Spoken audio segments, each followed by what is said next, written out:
My name is Claire Williams, and for a long time, I felt my worth was measured in stifled laughs and pitying glances. Since childhood, my family's dinner table in Boston was a silent courtroom. While my sister, Sarah, brought charming boyfriends and stories of internships at renowned financial firms to dinner, I arrived with my head full of ideas about the universe, complex algorithms, and the pursuit of invisible patterns. To them, it was as if I spoke a foreign language. I was 12 when my father, a respected lawyer, found me reading a book on quantum physics. He laughed, a sound that echoed the tone of "how cute," but so lost. "Claire, why don't you go play outside? You'll end up turning into one of those crazy scientists." I smiled at the time, but the phrase stuck with me. Sarah, always observant, added, "She's always in her own world, Dad. I think she prefers books to people." Her laugh was soft but sharp as a needle, pricking exactly where it hurt. In that moment, I decided that if I had a world of my own, I would build it in silence. Our family gatherings were parades of accomplishments that weren't mine. Sarah got promoted again. She's a senior manager now and making $150,000 a year, my mother would announce, with a sparkle in her eyes I never saw when the subject was me. And Claire? Still on those studies of hers. The word studies was uttered with a tone reserved for referring to a childish pastime. I majored in computer science and then started my PhD in artificial intelligence, specializing in complex neural networks. For me, it was the air I breathed. For them, it was an excuse not to get a real job. I remember one particular Christmas. I was 25 in the middle of my PhD, living on a shoestring budget. I earned a research scholarship of $30,000 a year, which barely covered my rent and bills. My relatives exchanged expensive gifts, Swiss watches, gleaming jewelry. I had knitted a scarf for my grandmother, a gift made with care and hours of dedication. When she opened it, my Aunt Martha commented with a little laugh, "Oh, Claire, you never change. Always so frugal. Don't you think it's time to think about a good job? Or maybe a good husband?" The word frugal was a euphemism for poor and uninteresting. My face burned, but I just smiled and said, "I'm busy with research, Aunt." Sarah pulled me aside after dinner. She was radiant, showing off an engagement ring that must have been worth a fortune. "Claire, honestly, you need to try harder. Why don't you get a job at a tech company? Like Microsoft? You'd make good money. This research thing, it's for people who don't want to live life." She made a vague gesture with her hand, as if my life was a worthless draft. "You're almost 30. People are going to start thinking you're, well, strange." "My research is important, Sarah," I replied, my voice firmer than I expected. "I'm working on something that could change how we interact with technology." She scoffed. "Sure, Claire. Keep deluding yourself. No one cares about your crazy algorithms when they can have a six-figure salary and a good retirement plan." She turned and went to show off her ring to the rest of the family, leaving me there, with the echo of her words piercing me. I felt a chill down my spine, a mix of anger and profound loneliness. In that moment, the seed of silent revenge began to germinate. It wouldn't be a revenge of shouts or accusations, but of results. After that Christmas, something changed inside me. The pain of humiliation became fuel. I withdrew even further into my world. I finished my PhD with honors but didn't bother to trumpet it. I received a few job offers from big companies but turned them down. There was something inside me screaming for a different path. I wanted to build something from scratch, something that was undeniably mine. I decided to move to Seattle, a place where innovation buzzed, but where I could blend into the crowd of young developers and researchers. I rented a tiny apartment with no street-facing windows, just a view of a damp alley. My parents disapproved, of course. "Seattle? Why didn't you stay near us? Your sister's here, she's having kids soon." My mother lamented over the phone. It sounds like you're running away from something, Claire. I didn't correct her. Maybe I was. Running from expectations, from judgments, from Sarah's shadow. In my first years in Seattle, I struggled. I freelanced as a developer to pay the rent, worked in coffee shops at night to keep my mind active, and in the early hours of the morning, dedicated myself to my personal project. It was an AI system that promised to revolutionize complex data analysis in specific sectors, starting with the financial market. I saw a gap, an unmet need, and my mind was obsessed with filling it.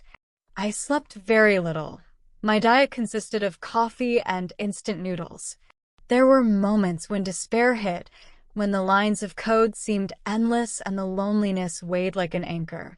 But the memory of condescending glances, of the words frugal and strange, gave me the strength to continue. I didn't seek investors, didn't present my idea at startup events.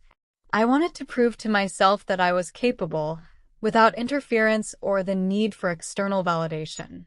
My only partner was my computer screen, illuminating the dark room on long Seattle winter nights. The lines of code were my diary, my thoughts, my hopes. I took small steps, one module at a time, testing, adjusting, refactoring. It was a solitary work, but with every small advance, I felt a satisfaction that no word of praise from my family could ever give me. At 30, my prototype was ready. It was crude but functional. I launched it discreetly, without marketing, on an online platform for developers. The name I chose for the project was Prisma Analytics, simple, direct, and without any connection to my real name. The idea was for it to spread on its own merit, if it spread at all. I didn't have high expectations, just the hope that maybe a few specialists in the field would find it useful. To my surprise, the response was immediate. Small data analytics firms began using Prisma. I received feedback emails from unknown users, praising the efficiency and accuracy of the algorithm. Demand grew exponentially. I couldn't sleep, working to respond to all emails, to scale the system, to fix bugs. 3 months later, a major New York investment firm, Global Capital Partners, contacted me. They wanted a demonstration and then a meeting. I took a bus to New York, using my last savings to pay for the ticket and a hostel. I remember sitting in the Global Capital Partners meeting room, feeling the thick carpet under my cheap shoes, while executives in Armani suits looked at me with admiration. They didn't know who I was or where I came from. To them, I was just Claire Williams, the mind behind Prisma Analytics. Claire, said the CEO, a gray-haired man with penetrating eyes, what you've built here is revolutionary. We're willing to invest. We want you to be our partner. We're talking about an initial investment round of $5 million. My eyes widened. It was more money than I had ever dreamed of seeing in my entire life. More than all of Sarah's salaries combined for years. I maintained my composure, a subtle smile on my face, and said, I'm happy to collaborate. The investment from Global Capital Partners changed everything. Not my essence, but my reality. I hired my first team, rented a real office, with windows and a city view. Prisma Analytics grew explosively. In 2 years, we had hundreds of corporate clients, including some of the largest investment funds in the world. We signed multi-million-dollar contracts. My company, still operating under the name Prisma Analytics Incorporated, was worth hundreds of millions of dollars. At 32, I was a CEO. My life on the outside remained the same. I still drove my compact car, a gray 2010 Honda Civic. I didn't wear designer clothes. I preferred jeans and t-shirts. I traveled economy class. I didn't need to prove anything to anyone, especially not to my family. Prisma's success was my answer, and it was silent to them. I still showed up for family dinners in Boston. It was a ritual I maintained, not for them, but for a part of me that still naively hoped they would see me one day. The questions remained the same. Claire, are you still living in Seattle? Why don't you come home? It's so far. Don't you go to conferences? Don't you talk to anyone? Your sister is always traveling on business, closing important deals. Sarah, who was now a vice president at her company, always had a story about a big deal she closed, a fancy event she attended. My silence was interpreted as a lack of accomplishments. I remember a Thanksgiving dinner. My Uncle Robert, who was always a bit nosy, leaned across the table, his eyes narrowed. So, Claire, I heard you work with computers. What kind of things do you do? Can you fix my tablet? It's slow. Laughter echoed. My sister added with a feigned air of concern, Oh, Uncle, Claire is on too high a level to fix tablets. She works with complex things no one understands. She winked at her fiancé, who laughed politely. The old melody of condescension. I just smiled, took a sip of my water, and said, Maybe. Bring me the tablet sometime. I didn't owe anyone an explanation. Over time, rumors about a new tech company that was revolutionizing the financial market in Seattle began to surface in my relatives' conversations. They had no idea that this company was mine. My mother would comment, It seems Seattle is a good place for tech, isn't it? That Prisma Analytics, it's growing so much. Your sister even almost closed a deal with them once, but it didn't work out. Sarah, hearing the conversation, would nod in agreement. They didn't know I was the founder. The name Prisma Analytics was known, but the face behind it, the name Claire Williams, was a mystery to the outside world and especially to my family. I maintained strict confidentiality regarding my identity. My victories were mine, and mine alone. I didn't share the news when Prisma Analytics closed a $200 million contract with a major international bank, nor when our market valuation reached $1.5 billion, nor when Google tried to buy us for $2 billion and I refused the offer, preferring to maintain control of my creation. What would be the point? They wouldn't believe me. Or worse, they would try to distort everything, diminish it, find a flaw. My mother would say I was bragging. My sister would say I was making it up, or that it was pure luck. I learned to savor my achievements in private. My team respected me. My partners trusted me. That was enough. It was my parents' 40th wedding anniversary dinner. The house was full, the air thick with nervousness and anticipation. I arrived on time this time, wearing a simple black dress. Nothing flashy, just comfortable. My mother greeted me with a quick hug, her eyes searching for Sarah. Claire, so glad you came. Sarah and John, her fiancé, now husband, are about to arrive. It was always like that. I was the prologue, Sarah the main attraction. The table was set with the finest linen and silver cutlery. Forced laughter and empty conversations filled the space. Aunts, uncles, cousins who barely knew my name but knew everything about Sarah's career. I sat in my place, near the end of the table, listening to stories of others' success. Sarah and John arrived shortly after, she radiant in a silk dress, he in an elegant suit. John was a high-level investor, respected in financial circles. He was the embodiment of the success my family valued. Dishes began to be served. Laughter and wine flowed. My Uncle Jeff, a glass in hand, began. Claire, still driving that old car of yours? I swear I saw a car just like it in the junkyard the other day. Familiar laughter, a condescending nod. My sister, smiling sweetly, added, Oh, Claire has always been the most down-to-earth of us. She doesn't care about material things. The word material was a euphemism for money, something I didn't have in their view. I just smiled, picking up a fork. It wasn't worth responding. But then, John leaned across the table, not to me, but to my father. Mr. Williams, I need your opinion. We were closing a big deal this week, an acquisition of a tech company. Do you know Prisma Analytics? Silence fell. Forks paused in midair. My mother squeezed my father's hand. John continued, oblivious to the rising tension. It's an AI company that's revolutionizing financial data analysis. Their software is unparalleled. And the most interesting thing is that the founder, a woman, achieved an incredible feat. She kept the company private for years, resisted multi-billion-dollar offers from giants like Google. Rumors say she turned down a $2 billion offer last year. I'm even trying to establish a long-term partnership with them. She's a genius. She doesn't make many public appearances, but her work is undeniable. He looked at me. Claire, you work with technology, right? Have you heard of them? I felt all eyes turn to me. My cousin's jaw dropped. My mother looked at me as if she were trying to decipher a complex enigma. Sarah, next to John, went pale, a shadow of comprehension crossing her face. I looked at John, then at Sarah, and finally at my father. With a calm, serene smile, I said, I have.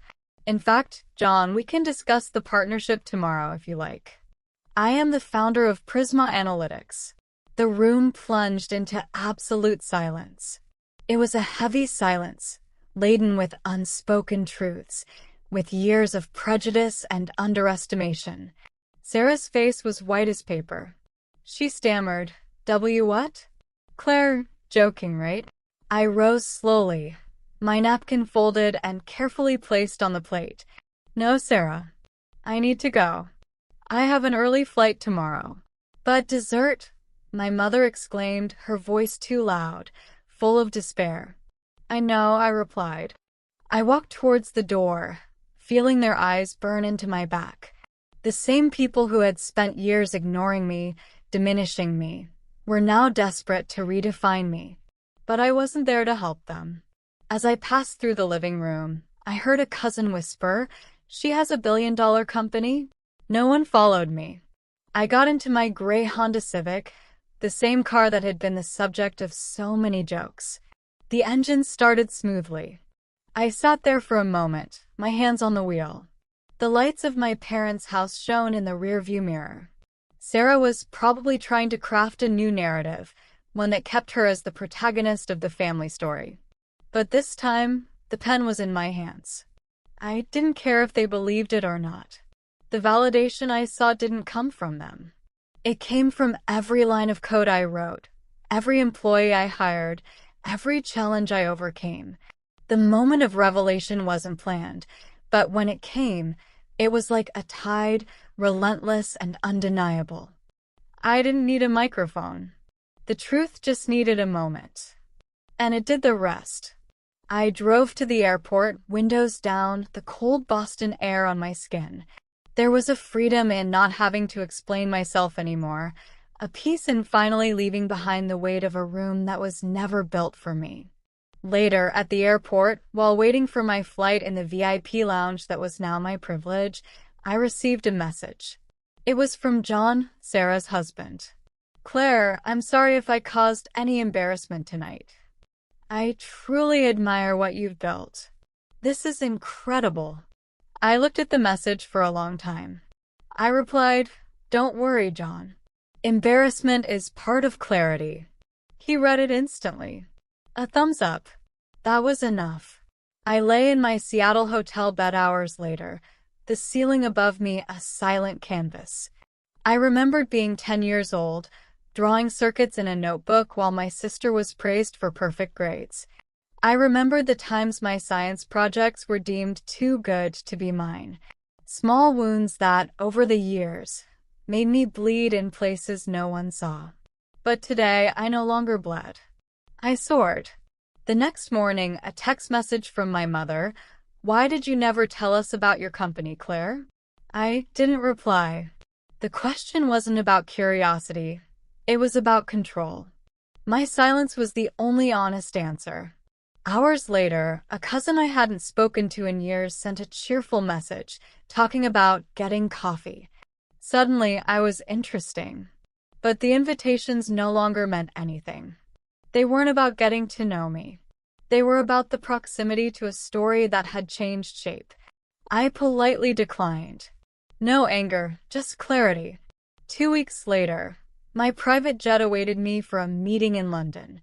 I sat in the cabin, a glass of champagne in my hand, looking out at the clouds.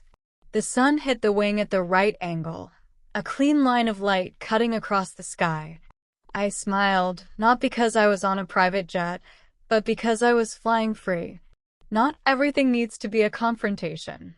Sometimes, the most powerful move is not to explain yourself, it's to walk off the stage in the middle of the performance and let the audience deal with your silence. For years, I thought my only worth came from proving them wrong. Now I know better. My value isn't built on their recognition. It never was. It lives in every line of code I wrote in a dark apartment when no one believed in me. It lives in every team I built, every decision I made, every risk I took when failure seemed the only certainty. It lives in how I chose not to become bitter, even when they gave me every reason to be. It lives in the silence, in the calm in me. My family still talks, I know they talk. They rewrite the narrative.